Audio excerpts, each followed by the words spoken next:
Assalamualaikum warahmatullahi wabarakatuh. Saya Silvia Trinanda Maraputri, NPM 177555037, Program Studi Akuntansi Perpajakan, ingin mempresentasikan proposal tugas akhir saya yang berjudul Besarnya Pengaruh Profitabilitas, Mekanisme Bonus, dan Debt Komponen dan Pajak terhadap Keputusan Perusahaan Melakukan Transfer Pricing, Studi Empiris Perusahaan Manufaktur di BI.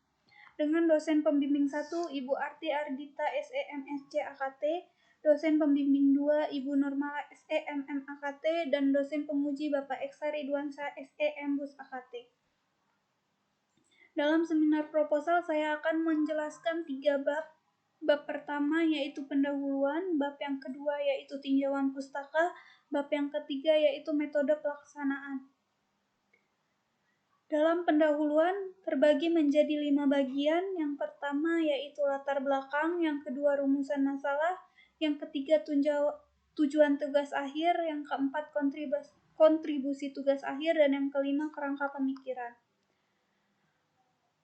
Latar belakang pada tugas akhir ini yaitu transfer pricing adalah suatu kebijakan perusahaan dalam menentukan harga suatu transaksi barang, jasa, harta tak berwujud, ataupun transaksi finansial yang dilakukan oleh perusahaan.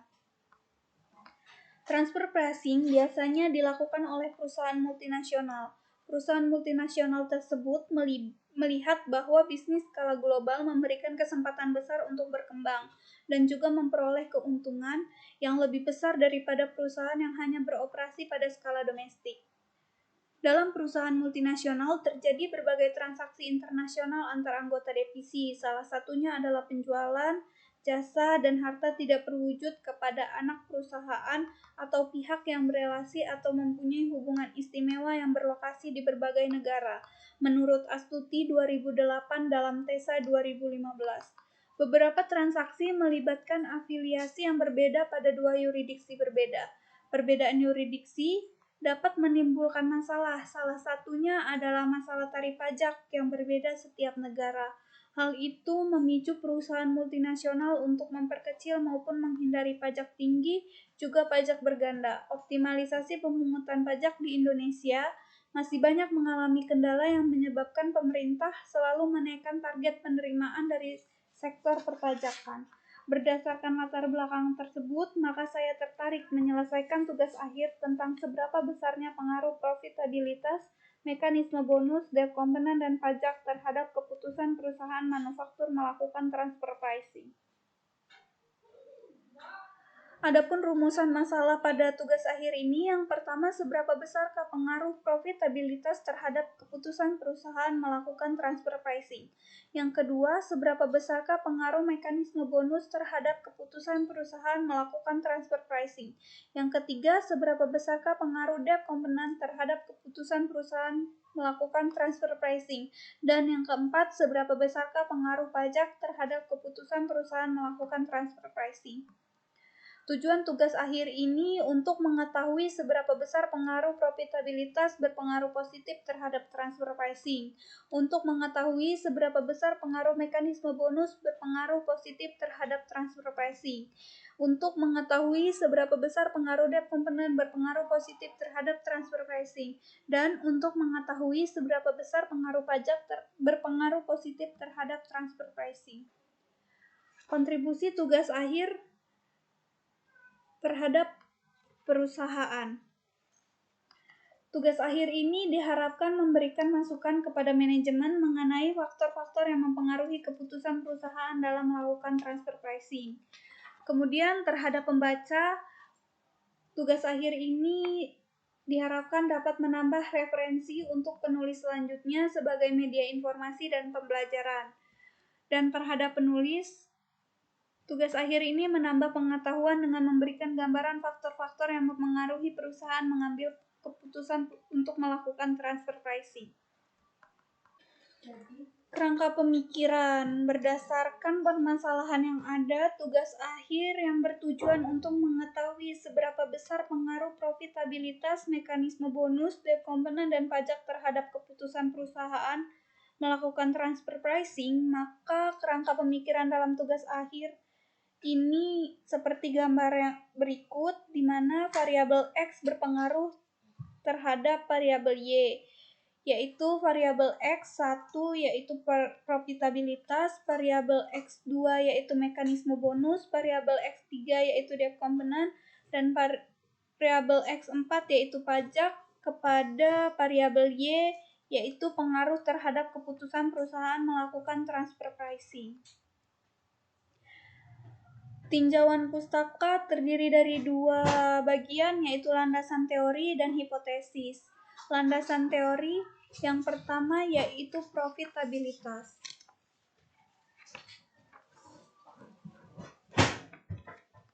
Profitabilitas secara umum merupakan kemampuan suatu perusahaan dalam menghasilkan laba selama periode tertentu pada tingkat penjualan, aset, dan modal saham tertentu.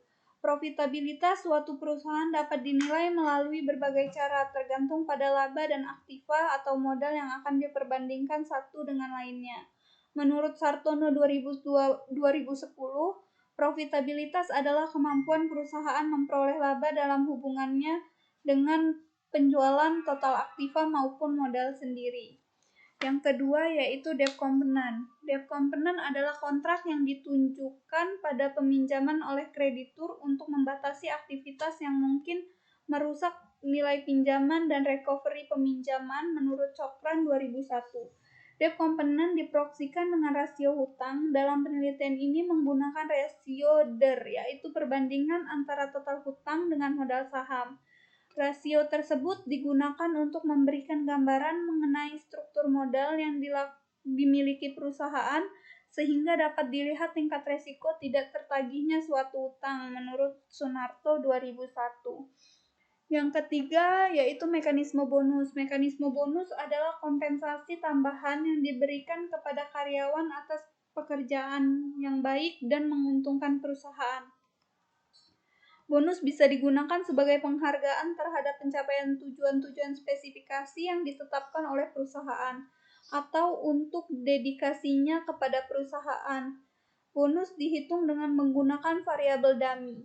Bonus dijelaskan pada laporan keuangan perusahaan. Perusahaan yang melakukan rencana bonus diberi nilai 1 dan yang tidak diberi nilai 0. Yang keempat yaitu pajak. Pajak menurut Undang-Undang Perpajakan Nomor 36 Tahun 2008 yang dimaksud dengan pajak adalah kontribusi wajib kepada negara yang terhutang oleh orang pribadi atau badan yang bersifat memaksa berdasarkan undang-undang dengan tidak mendapatkan imbalan secara langsung dan digunakan untuk keperluan negara bagi sebesar-besarnya kemakmuran rakyat. Berdasarkan uraian di atas dapat disimpulkan bahwa pajak adalah iuran wajib yang dapat dipaksakan, dibayar berdasarkan undang-undang tanpa jasa imbal secara langsung dan digunakan untuk membiayai pengeluaran-pengeluaran pemerintah demi kemakmuran rakyat. Pajak dalam tugas akhir ini diproyeksikan dengan effective tax rate yang merupakan perbandingan beban pajak dibagi dengan laba kena pajak menurut Yuniasih 2012. Selanjutnya yaitu transfer pricing. Transfer pricing dapat digolongkan menjadi dua, yaitu sisi netral dan sisi pejoratif menurut Mistianti 2015. Dari sisi netral, transfer pricing diartikan sebagai strategi, taktik, dan motif yang digunakan untuk mengurangi beban pajak.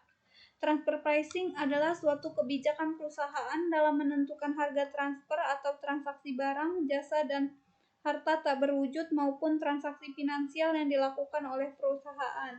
Dalam konteks praktik penghindaran pajak, diketahui bahwa modus transfer pricing adalah merekayasa pembebanan harga transaksi antara perusahaan-perusahaan yang mempunyai hubungan istimewa dengan tujuan meminimalkan beban pajak atas grup perusahaan secara keseluruhan menurut Rahayu 2010.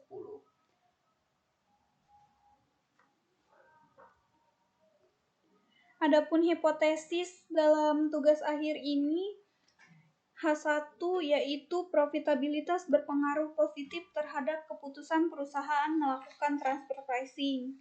H2 yaitu mekanisme bonus berpengaruh positif terhadap keputusan perusahaan melakukan transfer pricing. H3 yaitu debt component berpengaruh positif terhadap keputusan perusahaan melakukan transfer pricing, dan yang keempat yaitu pajak berpengaruh positif terhadap keputusan perusahaan melakukan transfer pricing. Metode pelaksanaan dalam tugas akhir ini yaitu populasi pada tugas akhir ini adalah perusahaan manufaktur yang terdaftar di BEI tahun 2016 sampai dengan 2019. Dengan alasan data pada tahun tersebut masih merupakan data terbaru dan penerimaan pajak pada tahun tersebut masih besar dibandingkan tahun sebelumnya dan meningkat secara signifikan pada tahun-tahun selanjutnya. Sampel yang digunakan dalam tugas akhir ini adalah purposive sampling, yaitu metode sampel dengan menetapkan karakteristik tertentu yang berhubungan dengan variabel dalam tugas akhir ini. Teknik sampel ini paling sering digunakan terhadap populasi dengan kriteria pemilihan sampel sebagai berikut. Yang pertama, tugas akhir ini menggunakan perusahaan manufaktur yang terdaftar di Bursa Efek Indonesia selama tahun 2016 sampai dengan 2019. Yang kedua, perusahaan sampel dikendalikan oleh perusahaan asing dengan persentase kepemilikan 20% atau lebih. Hal ini disesuaikan dengan PSAK nomor 15 yang menyatakan bahwa pemegang saham pengendali adalah pihak yang memiliki saham atau efek yang bersifat ekuitas sebesar minimal 20% dan tidak lebih dari 50%. Yang ketiga, perusahaan selalu melaporkan laporan keuangan ke Bursa Efek Indonesia dalam periode 2016 sampai dengan 2019 dan tidak mengalami kerugian. Karena jika mengalami kerugian, perusahaan tersebut tidak diwajibkan untuk membayar pajak sehingga tidak relevan dengan tugas akhir ini. Maka perusahaan yang mengalami kerugian dikeluarkan dari sampel. Adapun jenis dan data pengumpulan data dalam tugas akhir ini yaitu jenis data yang digunakan dalam tugas akhir ini adalah data sekunder. Data sekunder merupakan data yang diperoleh secara tidak langsung melalui media perantara, baik yang dipublikasikan atau tidak dipublikasikan menurut Sugiono 2016. Data sekunder dalam tugas akhir ini berupa laporan keuangan dan laporan auditor independen masing-masing perusahaan publik periode tahun 2016 sampai dengan 2019 serta data perusahaan yang diperoleh dari www.idx.co.id. Yang kedua, metode pengumpulan data. Teknik pengumpulan data yang digunakan data tugas akhir ini yaitu mengumpulkan data sekunder berupa laporan keuangan yang diperoleh dari www.idx.co.id tahun 2016 sampai 2019 atau sumber lain yang berkaitan dalam tugas akhir ini.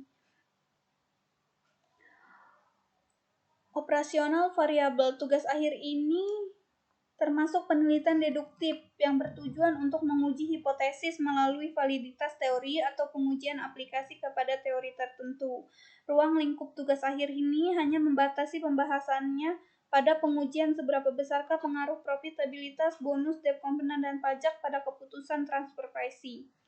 Tugas akhir ini hanya mengambil sampel pada perusahaan yang terdaftar di Bursa Efek Indonesia periode tahun 2016 sampai 2019.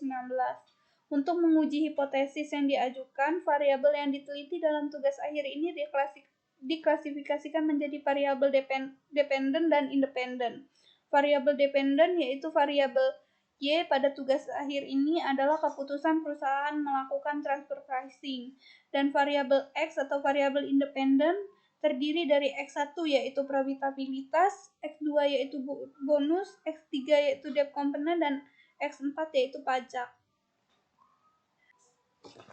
Selanjutnya yaitu uji asumsi klasik. Yang pertama, uji multikolineritas. Uji asumsi klasik multikolineritas ini diterapkan untuk analisis regresi berganda yang terdiri atas dua atau lebih variabel bebas, di mana akan diukur keeratan hubungan antar variabel bebas tersebut melalui besaran koefisien korelasi. Yang kedua yaitu uji heterokedastisitas. Persamaan regresi berganda perlu juga diuji mengenai sama atau tidak varian dari residual dari observasi yang satu dengan yang lain. Jika residualnya dari observasi yang satu dengan yang lainnya terjadi heterokedastisitas apabila varian tidak sama atau berbeda. Jika terdapat varian yang sama, maka disebut dengan homokedastisitas. Yang ketiga, uji normalitas. Uji asumsi klasik normalitas akan menguji data variabel bebas atau X dan variabel terikat atau Y pada persamaan regresi yang dihasilkan berdistribusi normal atau tidak normal. Variabel dapat dikatakan baik jika terdistribusi normal atau mendekati normal. Yang ketiga, uji autokorelasi. Persamaan regresi yang baik adalah persamaan yang tidak memiliki masalah autokorelasi. Persamaan tersebut akan tidak baik atau tidak layak diprediksi jika terjadi masalah autokorelasi. Selanjutnya itu rancangan analisis dan uji hipotesis. Pengujian hipotesis dalam tugas akhir ini menggunakan analisis regresi. Dalam tugas akhir ini menggunakan analisis regresi linier berganda apabila pengukuran ini hanya melibatkan satu variabel bebas dan satu variabel terikat, yaitu variabel independen yang diperhitungkan pengaruhnya terhadap variabel dependen jumlahnya lebih dari satu, diuji dengan menggunakan SPSS. Pengujian tersebut menggunakan persamaan regresi linier berganda dengan rumus sebagai berikut. Y sama dengan alpha plus beta 1x1 plus beta 2x2 plus beta 3x3 plus beta 4x4 plus E, di mana Y yaitu pengaruh terhadap keputusan perusahaan melakukan transfer pricing, X1 yaitu profitabilitas, X2 yaitu bonus, X3 yaitu debt component, dan X4 yaitu pajak. Beta 1 sampai beta 4 merupakan slope atau koefisien estimate, dan E yaitu kesalahan residual atau error return. Uji hipotesis yang pertama yaitu uji signifikansi simultan. Uji hipotesis yang pertama yaitu uji signifikansi simultan atau uji statistik F.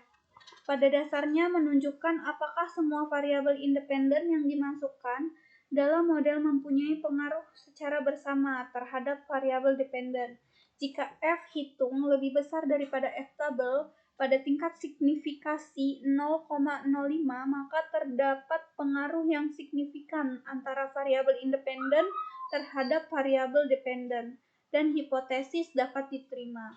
Sebaliknya, jika F hitung lebih kecil daripada F tabel pada tingkat signifikansi 0,05, maka tidak terdapat pengaruh yang signifikan antara variabel independen dengan variabel dependen, dan hipotesis tidak dapat diterima atau ditolak. Yang kedua yaitu uji T, uji parsial T. Menurut Ghazali 2018, uji statistik T pada dasarnya menunjukkan seberapa jauh pengaruh satu variabel independen secara individual dalam menerangkan variasi variabel dependen. Hipotesis 0 atau H0 yang hendak diuji adalah apakah suatu parameter B1 sama dengan 0. Artinya, apakah suatu variabel independen bukan merupakan penjelas yang signifikan terhadap variabel dependen. Hipotesis alternatifnya HA parameter suatu variabel tidak sama dengan 0. Artinya, variabel tersebut merupakan penjelas yang signifikan terhadap variabel dependen. Untuk menguji hipotesis dengan uji statistik T menggunakan kriteria sebagai berikut.